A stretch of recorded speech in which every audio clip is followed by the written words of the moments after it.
ಕೊಟ್ಟಿರುವ ಪ್ರಶ್ನೆಗಳಿಗೆ ಒಂದು ವಾಕ್ಯದಲ್ಲಿ ಉತ್ತರಿಸಿ. ಪ್ರಶ್ನೆ 1. ಎಲ್ಲಿ ನೀರು ಕೊಡುವ ಸಂಪ್ರದಾಯವಿಲ್ಲ. ಉತ್ತರ: ಯುರೋಪ್ ರಾಷ್ಟ್ರಗಳಲ್ಲಿ, ಅಮೆರಿಕದಲ್ಲಿ ನೀರು ಕೊಡುವ ಸಂಪ್ರದಾಯವಿಲ್ಲ. ಪ್ರಶ್ನೆ 2. ಮನೆಗೆ ಬಂದವರನ್ನು ಹೇಗೆ ಸತ್ಕರಿಸುವ ಸಂಪ್ರದಾಯ ನಮ್ಮಲ್ಲಿದೆ. ಉತ್ತರ: ಮನೆಗೆ ಬಂದವರನ್ನು ತಣ್ಣನೆಯ ನೀರು ತಂದುಕೊಟ್ಟು ಉಪಚರಿಸುವ ಸಂಪ್ರದಾಯ ನಮ್ಮಲ್ಲಿದೆ.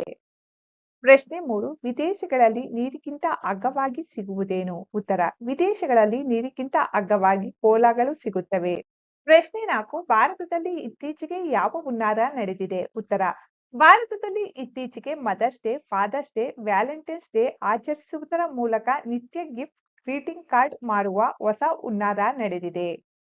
ಪ್ರಶ್ನೆ 5. ಸರ್ವರಿಗೂ ವೇದ್ಯವಾಗಿರುವ ಅಂಶಗಳ್ಯಾವುವು. ಉತ್ತರ: mother's day, fathers day, Valentine's day ಆಚರಣೆ ಪ್ರೀತಿಯಿಂದ ಅಲ್ಲ, ಗಿಫ್ಟ್ ಗ್ರೀಟಿಂಗ್ ಕಾರ್ಡ್ ಮಾರುವ ಹೊಸ ಹುನ್ನಾರ ಎಂಬ ಅಂಶಗಳು ಎಲ್ಲರಿಗೂ